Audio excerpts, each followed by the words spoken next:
이 차는 신형 투싼이에요. 페이스리프트 모델인데 예상보다 빨리 많이 바꾼 느낌? 특히 이렇게 운전할 때 앉아서 보는 이 앞에 부분 완전히 싹 바뀌었습니다.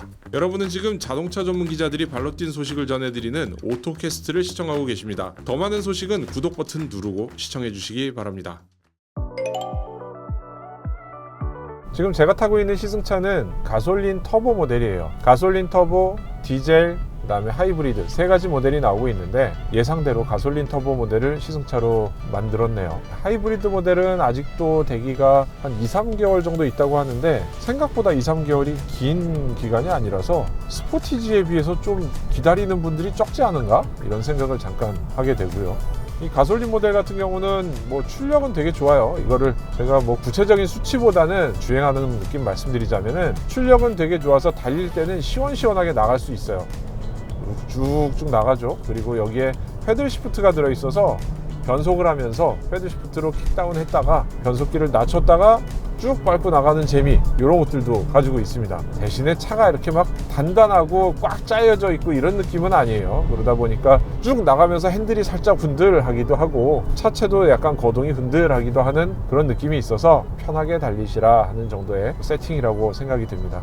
다만 이 차에서 아쉬운 거는 가솔린 터보를 적용했는데 터보렉 같은 것도 좀 느껴지고요. 멈췄다가 출발할 때 이 터보렉과 멈춤 그 사이 어디선가 약간 좀 답답함과 꿀럭거림과 그 다음에 오는 갑자기 쑥 나가버리는 그 조합들이 있는데 이런 것들이 요즘에 하이브리드나 혹은 전기차 이런 데서는 거의 느껴보지 못할 정도로 예전에 그런 가솔린 터보 차의 그런 느낌을 가지고 있어요. 이거를 좋아하는 분들도 계시겠지만 부드럽고 뭐 잘 변속되고 안정적이고 이런 것들을 원하시는 분들한테는 훌럭거리는 거 아니야? 이런 생각을 할 수도 있고요.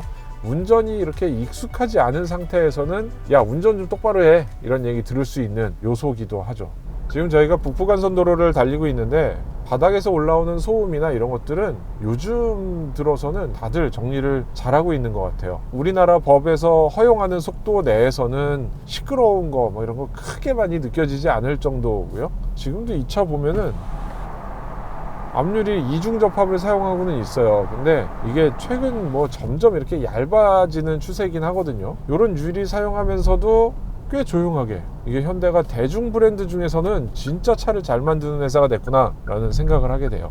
이거는 한 10여 년 전에 고급차 브랜드에서 느껴지던 정숙성 이런 것들을 이 차들에 가지고 있는 거예요. 사실 우리나라에서 이런 SUV들을 불과 몇 년 전만 해도 디젤 모델들을 주로 팔았기 때문에 엔진 소음, 떨림 이런 거를 잡느라고 굉장히 많은 노력들을 했었거든요. 근데 그 노력들의 결실이 하이브리드 가솔린 차에 전해지면서 이 차들이 전 세계 어디 내놔도 조용하고 부드럽고 이렇게 주행할 수 있는 차가 완성이 된 게 아닌가 생각이 돼요. 기본적인 주행 상태 때는 되게 편하고 좋았단 말이죠. 근데 이렇게 멈추면은 ISG가 작동이 되면서 시동이 꺼져요. 오토 홀드로 차를 잡아주고 있기도 하고. 근데 출발할 때 보면은 약간 울컥거려요.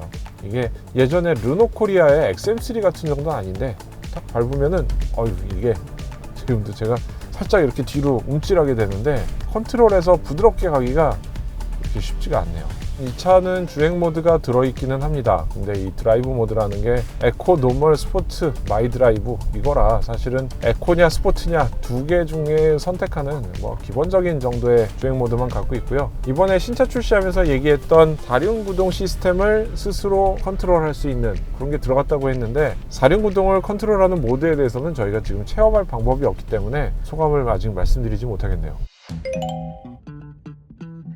전반적으로 이 차의 외부 디자인은 크게 바뀌지 않았어요. 전면에 보시면 불 들어오는 램프 개수가 5개에서 4개로 좀 줄었고 라디에이터 그릴 있는 데를 더 볼드하게 큼직큼직하게 마감을 하고 있는 거, 이게 큰 변화고요. 옆에 라인이나 리어 램프 라인 이런 것들도 거의 변하지 않았다고 생각을 해도 될 정도로 많이 안 변했어요. 다만 하나 변한 게 있는데 뒤에 보면은 와이퍼 사이즈가 길어졌어요. 뒷유리를 닦아주는 와이퍼가 기존에는 좀 더 짧았는데 이거를 더 늘렸다는 거예요. 와이퍼를 더 늘리기 위해서는 아래에 있는 현대의 엠블럼 부분까지도 닦일 수 있는 유리 재질로 마감을 했어야 됐고, 그러다 보니까 거기를 음각 처리도 아니고 그냥 유리 안으로 집어넣어서 거기가 와이퍼가 지나가도 싹싹 잘 닦이게 이렇게 만들어 놓은 거죠.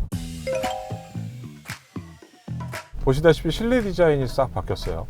원래는 여기가 이런 모양이 아니었죠. 이과수 폭포가 쏟아지는 듯한 느낌이라고 해서 이 센터는 디스플레이로 이렇게 만들어 놨었고, 완전 컨셉카 같은 느낌의 새로운 디자인으로 이렇게 적용을 했었는데, 지금 그런 디자인 컨셉들을 완전히 싹 버렸어요. 불과 3년 만에 이렇게 과감하게 실내를 싹 바꿔버린 거, 여기서부터는 제 개인적인 추측인데요, 이런 일도 있지 않았을까 하는 생각이 들어요. 이 투싼이라는 자동차, 현대자동차의 굉장히 중요한 축을 담당하고 있는 자동차죠. 예전에 소나타 같은 차가 정말 중요했다면은 지금은 전 세계 시장에서 이 투싼의 역할이 굉장히 큽니다. 아마도 전 세계에서 가장 많이 팔리는 급의 SUV 자동차 바로 투싼이거든요. 그러다 보니까 현대가 이 차를 가지고 중동, 미국, 유럽 뭐 어디 막 해서 다 경쟁을 해야 되는데, 한때는 이 차를 긴 버전, 짧은 버전, 플러그인 하이브리드까지 막 내놨었단 말이에요. 근데 얘네들이 너무 실험적인 디자인을 하고 있고 옵션에서 헤드업 디스플레이 없고 이런 거 아쉬우니까 좀 우리가 경쟁에서 뒤처진 거 아니야? 이런 걱정을 했을 수도 있어요. 그리고 현대차에 최근 나온 좀 더 큰 차들, 이런 차들의 반응이 좋다 보니까 그러면 저거랑 패밀리룩으로 가면은 좀 더 우리한테 유리하지 않을까? 이런 생각을 했을 수도 있고요. 패밀리룩을 적용하다 보면은 이 디스플레이의 단가라든가 기어 노브의 위치, 뭐 이런 부품의 뭐 구입 개수 이런 것들도 확 늘어날 수 있으니까 좀 더 저렴한 가격에 더 좋은 품질의 부품들을 넣으면서 상품성을 개선할 수 있었을 거예요. 그거를 적용을 딱 해놓으면은 이렇게 되는 거죠. 그래서 기존에 없었던 것들이 꽤 들어왔어요. 헤드업 디스플레이 동급에 없다고 막 아쉽네 어떠네 이런 얘기들 많이 했었는데, 헤드업 디스플레이 앞에 들어왔고요. 커브드 디스플레이가 쑥 들어왔습니다. 이거 사실 EV9도 커브드 디스플레이 아닌데 EV9과 거의 동일한 구성이긴 하지만 얘는 커브드가 들어갔어요. 그리고 지문 인식도 요 끝에 들어가 있죠. 아직 유튜브 나오게 하는 업데이트가 적용되진 않았는데 이 시스템에도 유튜브 나오게 업데이트 진행할 수 있습니다. 조만간 열릴 거예요.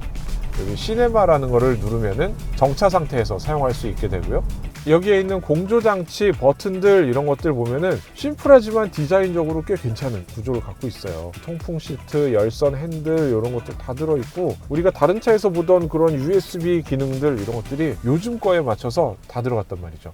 이 투싼을 처음 출시했던 3년 전에 생각을 해보면 이 디스플레이를 코팅했다고 굉장히 강조를 했었거든요. 그때는 모든 자동차의 디스플레이 앞에는 모자 챙 같은 거를 붙여놨었어요. 햇빛에 반사되면 이게 안 보이는데 그 햇빛을 반사하지 않게 코팅하는 필름이 굉장히 비쌌다는 거예요. 그래서 이런 디스플레이를 사용할 수 없었던 시절이었는데, 투싼에는 그 필름을 적용한 디스플레이를 사용했기 때문에 충분히 이렇게 위에 아무것도 없는 구조로 만들었다는 거죠. 그 뒤로 나온 차들이 대부분 똑같이 이렇게 아무것도 없는 대시보드에 이렇게 모자처럼 딱 안에 들어가서 파놓은 그런 게 아닌 완전히 열려있는 디자인을 가지고 나온 차들이 많이 있었기 때문에 이 차에도 이렇게 긴 디스플레이를 적용하게 된 거죠. 지금 주행해 보면은 제가 지금 눈이 부실 정도로 이렇게 햇빛이 막 들어오고 있어서 내렸는데도 화면은 굉장히 또렷하게 잘 보여요.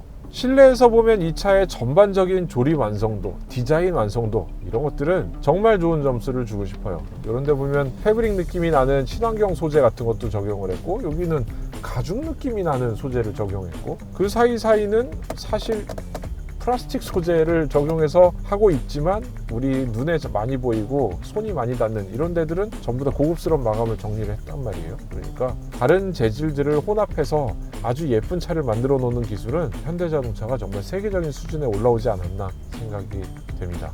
이 차의 시트에 앉아보면은 요즘 제가 타고 있는 뭐 EV9이라든가 산타페, 소렌토 혹은 뭐 비슷한 급의 좀 큰 SUV들하고 비교해서는 차체의 모든 게 조금씩 작아요. 의자도 좀 작은 느낌이고, 머리 공간도 그렇고 옆에 폭도 그렇고, 그래서 여기 왼손에서 어깨에서 딱 느껴지는 요 거리, 이것도 좀 작은 것 같고, 뭔가 좀 다 작게 만들었는데, 대신에 주차할 때 혹은 아까처럼 이런 주차 타워 올라갈 때 이런 때에는 정말 편하더라고요. 항상 큰 차만 타고 다니다가 느끼는 점이라서, 주차가 좀 서툴거나 운전이 좀 서툴다라고 하면은 사실 따져봐야 몇 센치 차이 안 나는데, 그 차이가 딱 타보면은 이거는 되게 편하게 움직일 수 있네 하는 그런 느낌으로 올 수 있어서 이런 때에는 굉장히 도움이 될 것 같기도 해요.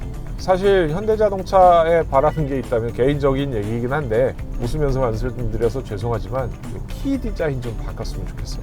이거는 그냥 개인적인 생각이고요. 이렇게 아주 예쁘장하게 생긴 키를 만들었는데 디자인 문외한의 입장에서 보면 좀 더 이쁘게 만들 수 있지 않을까 하는 생각을 잠시 해봅니다. 이게 손에 항상 이렇게 들고 다니는 물건도 아니고 주머니에 넣고 해야 되는데 꼭 이렇게 동글동글하게 이렇게 돼 있어야 되나 싶기도 하고, 현대를 여기다가 이렇게, 이거 현대거든요. 이렇게 하면은 현대를 굳이 H를 이렇게 만들려고 이렇게 해야 되나 하는 생각이 들기도 해서 좀 더 예쁜 키 다음번 풀체인지 때는 한번 바꿔주시기를 요청드려 보겠습니다.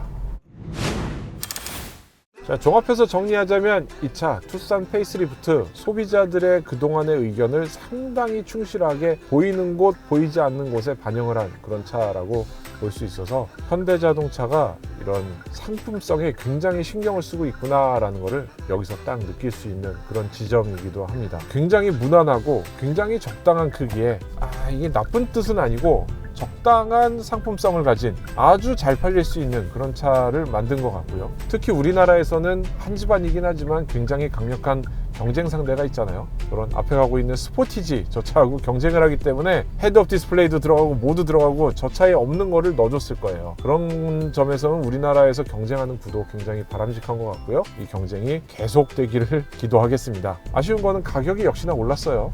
가격이 한 150만 원 정도 이렇게 올랐는데, 그 가격 정도는 제 생각에는 물가 상승분, 시스템 바뀐 거, 그 다음에 이런 OS까지 포함을 하자면은 그 정도는 이해할 만하다라고 생각이 되기도 합니다. 자, 저는 지금까지 오토캐스트 이다일이고요. 현대차 투싼 페이스리프트 모델을 시승을 했습니다. 가솔린 모델이었고요. 하이브리드 모델은 기회가 있을지 모르겠는데 다음에 기회 되면 한번 또 타볼게요.